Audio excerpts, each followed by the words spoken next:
Hello friends, nongeye kubasuhuza by'umwihariko ese mwaramutse mute cyangwa se mwiriwe mute? Nanjye aho ndi naramutse neza ndashima Imana.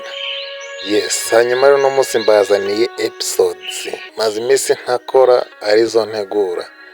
Yes, ni inkuru y'urukundo ariko inkomoko yayo ni Facebook.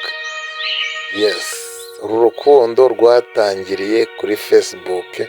Musaba ngo niba uri mushya kandi ukaba ukunda love story, ukunda editing, ndagira ngo ukande subscribe, fungura inzogera kandi ijambo all, hanyuma ujye ukurikirana video ku yindi uyikurikiranira igihe kubera ko iyi channel nibyo ikora. Aha, yes, ntabatindiye reka dutangire.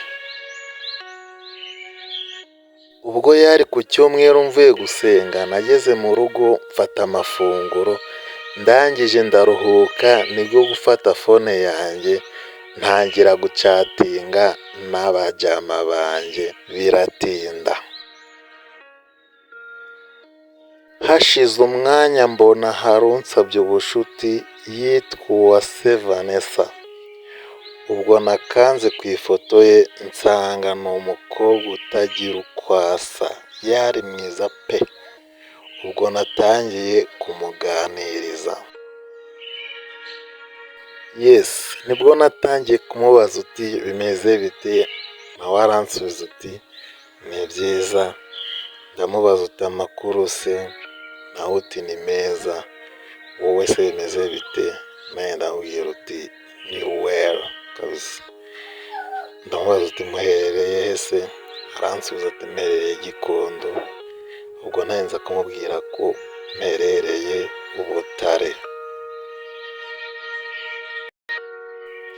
Ubwo twakomeje gucatinga biratinda, ambwira ko yiga senior 6.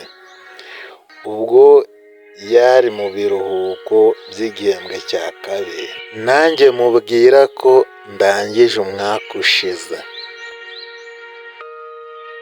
Narangije muri 2013, murumva ko yari 2014. Ubwo twakomeje kuganira bigeze mu masaha 5 z'ijoro, sinamenye uko agatotsi kantwaye. Ntibyatinze bwarakeye, nditunganya njya mu kazi. Nari umutekinisiye muri Tigo.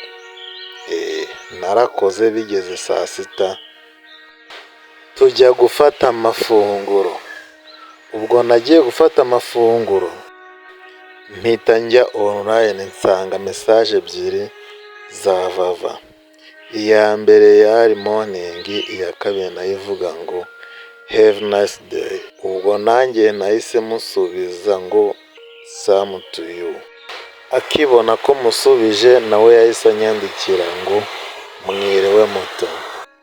Nawe ndamusubiza uti ni neza pe. Mwebwe uti natwe ni sawa. Uturi gukora iki se? Ngiye ku meza. Wowe se wabisoje? Uryoherwe n'imere. Arambwira uti wapi, ubu nanjye mbiriho. Ubwo dukomeza kuganira, hashize umwanya nsubira mu kazi kanjye, ari nako tuganira. Gusa umukobwa yari mwiza cyane kuko yari atangiye gutuma mufatanya n'akazi ka boss. Nta mwanya nkibona wo kuvuga ngo ndakora akazi ntekanye.